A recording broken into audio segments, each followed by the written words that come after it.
Kita berdiri tegak, semua pundak ditegakkan, telapak tangannya tegak di samping, dipastikan semuanya tertarik, tulang belakang dan dadanya tegak, kan gitu. Mata ke tempat sujud, tidak dialihkan kemanapun. Kemudian sudah tenang begini, betul menghadap kiblat, telapak kakinya tadi dibuka, ya. Tumitnya dibuka, bukan ini ya, tapi ini dibuka, sejajar dengan pundaknya. Dan juga perlu diperhatikan ya, kalau lagi sholat, terutama laki-laki ya, bapak-bapak terutama perhatikan, ada hadis yang menjelaskan tidak boleh mata kakinya tertutup. Pada saat ketemu antara tumit saya sama Pak Heban, maka betis saya akan ketemu sama Pak Heban, pundak saya juga ketemu. Ada celah nggak? Nggak ada celah. Beda kalau begini, coba kita praktekin yang salah Pak. Selama ini masih mending kalau tersentuh begini, ada orang nggak mau nyentuh. Kalau tidak paham sunnah, biasanya kalau kita sentuhin ditarik sama dia. Kemudian kita mulai takbir, Allah, mata terus ya, Allahu Akbar, atau Allahu Akbar. Boleh juga caranya Allahu Akbar, gerakan dulu, Allahu Akbar, ya, dua-duanya boleh. Tadi pertama dengan suara Allahu Akbar bersamaan. Ini enggak, gerakan dulu, letakkan sini baru Allahu Akbar. Terutama kalau sholat berjamaah, imamnya dianjurkan gunakan yang kedua, supaya makmumnya dipastikan tidak mendahului dia. Karena makmum yang mendahului bisa diubah wajahnya menjadi dari tadi. Baik. Tinggal khilaf di antara ulama, lafaz yang mengatakan Nabi SAW meletakkan telapak tangan beliau di dada, apakah itu di awal dada, di atas ulu hati, atau di dada, di atas. Jadi ini dua-dua ulama membenarkannya. Jadi boleh kita Allahu Akbar di sini atau Allahu Akbar di atas, di dada, lebih tinggi. Jadi setelah Allahu Akbar diam sejenak, kemudian baru baca iftitah. Kemudian setelah baca iftitah kita membaca isti'adzah, mohon perlindungan. A'udzubillahi minasyaitonirrajim. Ada dua macam ya. Di sini kita lihat dua riwayat. Kemudian membaca isti'adzah, mohon perlindungan kepada Allah dari syaitan yang terkutuk sebelum baca Al-Fatihah dengan mengucap a'udzubillahi minasyaitonirrajim min hamzihi wa nafthihi wa nafthihi. Barulah kita baca bismillahirrahmanirrahim, gitu kan? Membaca Al-Fatihah. Untuk ini ada jabaran sendiri bahasan tafsir, tapi sudah tahu semua Al-Fatihah tentunya ya. Jadi kalau sholat subuh, maghrib, isya, imamnya kerasin suara. Pas dia bilang waladhdallin, kita semua mengatakan laki-lakinya amin. Perempuan boleh mengucapkan tapi kecil, tidak mengeraskannya, gitu kan? Karena ini tuntunan Nabi SAW. Itu ada fadilah sendiri. Kata Nabi SAW, siapa yang mengucapkan amin bersamaan dengan aminnya imamnya, maka akan diampuni dosanya. Dalam riwayatnya dikatakan kalau imam mengatakan amin, para malaikat mengatakan amin yang hadir dalam sholat itu. Maka siapapun makmum yang menyamai aminnya imam dan malaikat, maka akan diampuni dosanya yang lalu. Artinya tertib. Begitu imam mengatakan waladhdallin, imam dianjurkan membaca amin, lalu semua makmum mengatakan amin. Ini memang mengeraskan suara. Membaca satu surah atau ayat dari Al-Quran. Kemudian beliau SAW membaca sebagian dari Al-Quran. Terkadang beliau membaca satu surah secara lengkap. Kemudian kita rukuk. Allah, kembali lagi gerakan dasar, Allahu Akbar gitu. Ini lututnya digenggam dan gitu. Kemudian dipastikan punggungnya rata. Kemudian kita sami Allahu liman hamidah. Kembali lagi ke gerakan sama nih. Ini standarnya nih, kembali sami Allahu liman hamidah. Boleh begini, boleh sami Allahu liman hamidah kesini. Tetap tegak, ya, gitu. Jangan bukukan dan konsentrasi mata di sana. Kemudian sujud dengan dua cara tadi ya. Sujud kita bisa meletakkan. Jadi sujudnya ini adalah boleh lutut dulu turun seperti ini. Jadi sami Allahu liman hamidah atau sami Allahu liman hamidah. Kemudian kita sujud dengan cara menurunkan lutut dulu. Kemudian baru telapak tangan diambil jarak ukuran siku kita. Jadi ini ukurannya ini siku di sini ya. Letakkanlah telapak tangan kita itu di tempat yang secukupnya dan ini sejajar ya. Barulah kita sujud. Allahu Akbar. Perhatikan siku jauh dari tulang rusuk, siku jauh dari tanah, perut jauh dari paha. semua tadi dipraktekin. Paha jauh dari betis. Paha jauh dari betis. Jadi turun Allahu Akbar yang diletakkan. Kemudian sujudnya diambil jarak. Nah ini tadi sejajar sebelah pundak.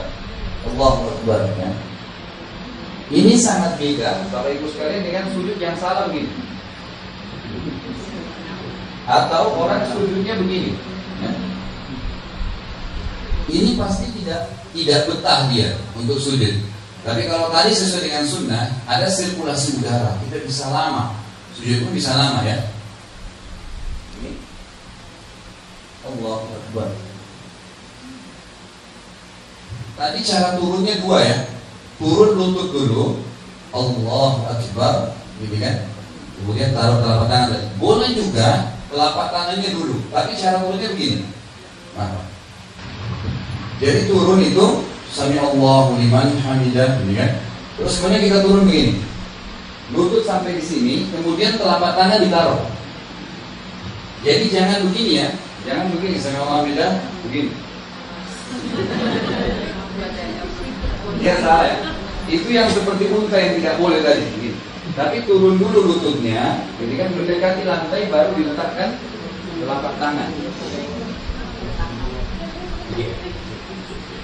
Umumnya sih ya, umumnya yang lebih mudah itu lutut dulu turun. Umumnya lebih mudah, tapi dua-duanya boleh.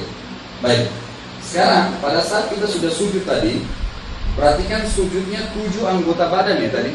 Telapak tangan, muka sama hidung, lutut dan telapak kaki. Bangun dari sujud, duduknya iftirash. Ini iftirash ya. Kalau kita sudah sujud tadi, ini duduknya bangun iftirash begini. Allahu Akbar.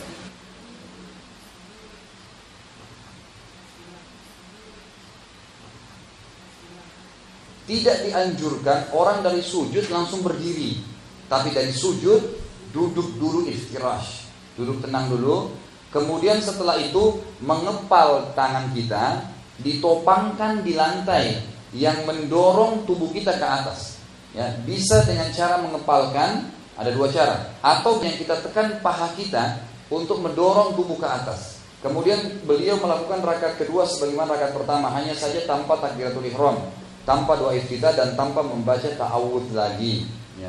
Duduknya iftirash, atau kita mau tahiyat, jari ini sejajar dengan ujung paha. Jadi bukan diturunkan tapi ditaruh di sini, kiri kanan. Kemudian kita tahiyat. Ada dua pendapat juga dalam masalah tahiyat. Bolehnya kita mendirikan jari ini dari awal, dari at-tahiyatu lillah sudah menaikkan jari. Boleh juga seperti biasanya setelah tasyahud, asyhadu an la ilaha illallah, baru dinaikkan jarinya. Ada juga hadis yang dihasankan oleh para ulama, disunnahkan menggerak-gerakkan jari, karena ada hadis yang berbunyi gerakan jari di tasyahud lebih keras bagi iblis dari cambukan besi. Kemudian pada rakaat ketiga dan keempat beliau hanya membaca surah Al-Fatihah saja dan tidak membaca ayat apapun setelahnya. Kemudian tidak diriwayatkan dari Nabi SAW bahwasanya beliau membaca ayat atau surah lain pada 2 rakaat terakhir. Yang perlu diperhatikan di sini, lutut saya, betis selalu tidak berubah sejajar dengan pundak. Ini penting. Termasuk kalau Bapak Ibu mau mengubah, ini kan duduk iftirash namanya. Kalau mau duduk tahiyat terakhir tawarruk, begini caranya. Ini hanya dimasukkan ke sini dan duduk. Saya nggak usah dorong teman saya di sebelah. Jadi ini hanya sekedar memasukkan kiri di bawah tulang kering kanan. Selesai. Jangan begini ya. Ini begini, kemudian begini. Dorong teman di sana, ketabrak semua.